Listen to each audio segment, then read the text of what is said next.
Hola a todos y todas. En este vídeo vamos a demostrar cómo funciona el rectificador de media onda con carga RL y diodo de libre circulación.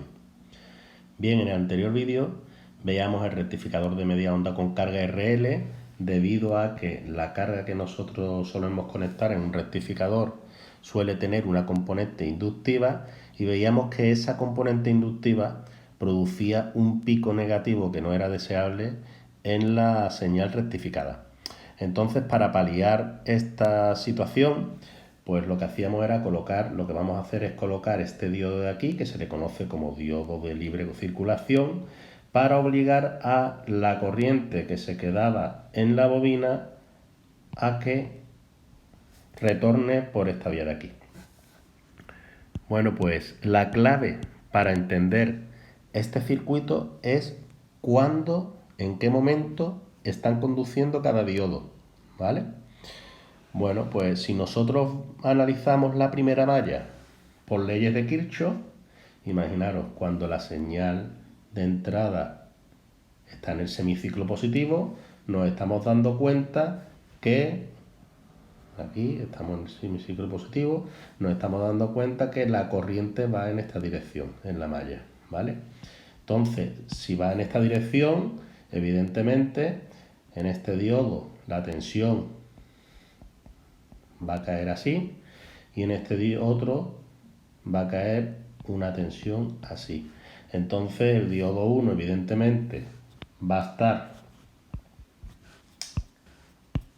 en on y el diodo 2 va a estar en off, ¿vale? Entonces, bueno, el primer caso, vemos que cuando Vs es mayor que 0, tenemos que diodo 1 on y diodo 2 off.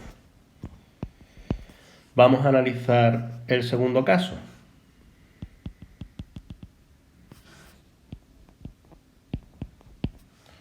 Bueno, pues el segundo caso se va a dar cuando la señal de entrada empieza a estar en el semiciclo negativo. En este aspecto, la corriente ahora circula en esta dirección y por tanto aquí va a caer una tensión de 2 y aquí va a caer una tensión de 1. Vemos que este diodo, en esta ocasión,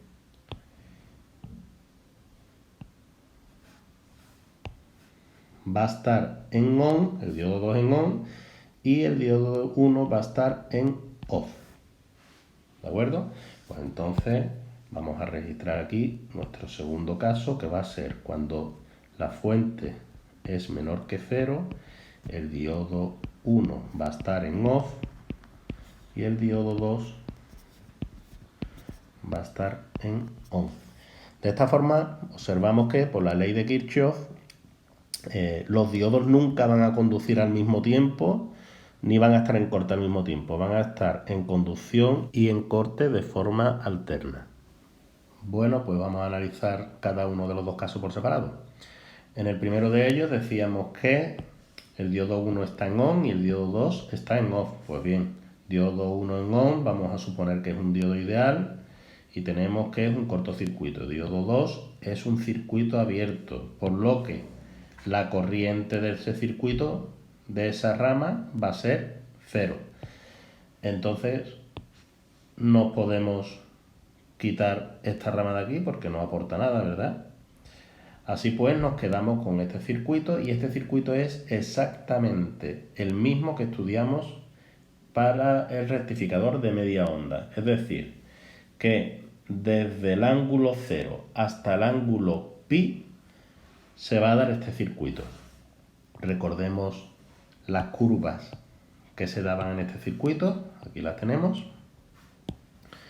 Veíamos que la corriente estaba en fase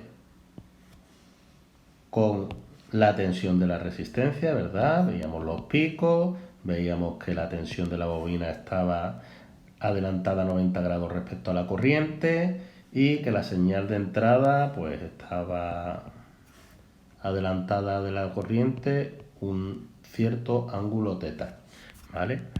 Pues bueno, Este caso ya lo vimos y las curvas que salen son las mismas que vimos en el rectificador de media onda con carga RL. ¿Y cómo va a ser la señal de salida en este primer semiciclo? Pues bien, si tenemos que aquí en la tensión del diodo hay un cortocircuito, porque hemos supuesto un diodo ideal, ¿vale? Que es 0 voltios, pues evidentemente la señal en la salida va a ser exactamente la misma que la de entrada, ¿vale? Así pues, si dijéramos que no tenemos que el diodo no fuera ideal, caería un poquito de tensión en el diodo, imaginemos una tensión forward de 1 voltio, y al fin y al cabo tendríamos una señal que va siguiendo nuestra señal de entrada, caería el voltio de V forward y obtendríamos nuestro medio periodo rectificado.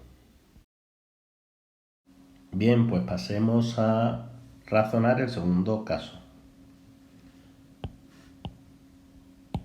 Para el segundo caso teníamos que el diodo 1 iba a estar en off y el diodo 2 iba a estar en on. Vamos a suponer diodos ideales para simplificar un poquito el razonamiento, ¿de acuerdo? Entonces, recordamos que en la bobina aún permanecía una cierta corriente, a esta corriente como le llamábamos I0, pues vamos a seguir con la misma nomenclatura, I0 o IO, de corriente de salida. Bueno, pues esta corriente que teníamos en la bobina, tal y como se refleja en la gráfica, ¿vale? Que ahí se ve en ese puntito que no es nula, ¿vale? ¿Qué es lo que ocurre con ella? Pues al pasar por aquí se va a encontrar este nodo y en este nodo va a observar. En su lado derecho va a haber un cortocircuito, ¿vale? Y por el otro lado encuentra algo que puede oponer resistencia. Bueno, puede oponerse al paso de la corriente. Como el cortocircuito no se opone a la corriente, evidentemente es probable que toda esa corriente IO vaya a subir. Por otra parte, como el diodo 1 está en corte, provoca que en esta malla la corriente sea cero. En este caso teníamos que estamos en la parte del semiciclo negativo, ¿verdad? Por lo que la corriente va en esta dirección de aquí. Pero como el diodo 1 está en corte, hemos dicho que va a ser cero. Entonces la suma de corriente en este nodo lo que va a dar es que 0 más IO, la corriente de salida va todo por esta rama, ¿vale? Entonces I de 2 va a ser igual a IO, ¿vale? Como la corriente es cero, evidentemente hemos dicho que estamos en el semionda negativa de la tensión de entrada, pues ese pico negativo evidentemente va a caer todo en el diodo 1, por lo que podemos decir que el diodo 1 tiene una tensión que va a ser menos Vs, ¿vale? La diferencia de potencia en el diodo 1 va a ser menos Vs. Y por otra parte, nos damos cuenta que aquí tenemos un cortocircuito en paralelo a nuestra carga. ¿Esto qué quiere decir? Pues que la tensión de salida va a ser igual al cortocircuito. O sea, va a ser 0 voltios. Pues bien, VO va a ser igual a 0 voltios. Vamos a dibujarlo en nuestra segunda parte del circuito. Esto es desde pi hasta 2pi.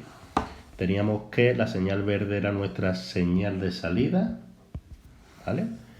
Y estamos diciendo que va a ser 0 voltios desde pi hasta 2pi. Pues aquí lo pintamos, ¿vale? La otra cuestión a pintar va a ser la corriente. Hemos dicho que hay una parte de corriente aquí. ¿Y qué ocurre con la corriente? Fijaros que yo ahora solo voy a tener esta malla de aquí, podemos aislar en cuanto a corriente esta malla de aquí, que está compuesta por la resistencia y la bobina, ¿vale? Y la corriente era la corriente remanente de la bobina. ¿Qué va a pasar con esa corriente? Que va a ser consumida en su paso en su vuelta por la resistencia y la bobina. Y va a decaer más rápido o más lento dependiendo del valor de la resistencia y de la bobina. Bueno, pues veamos a continuación una simulación del circuito con algunas de sus curvas. En este caso vamos a mostrar solo lo que más nos interesa, que va a ser, pues, por un lado la señal de entrada, ¿vale? Por otro lado la señal de salida, que se ve perfectamente que es una onda rectificada, ¿verdad? Esto de aquí, una onda perfectamente rectificada, ¿vale? Vamos a ver la corriente cuando pasa por el diodo 1, que es esta de aquí. Vamos a ver la corriente por el diodo 2 y vamos a ver cómo podemos comprobar que la corriente en la bobina va a ser la suma de la corriente 1 del diodo 1 más la suma de la corriente del diodo 2.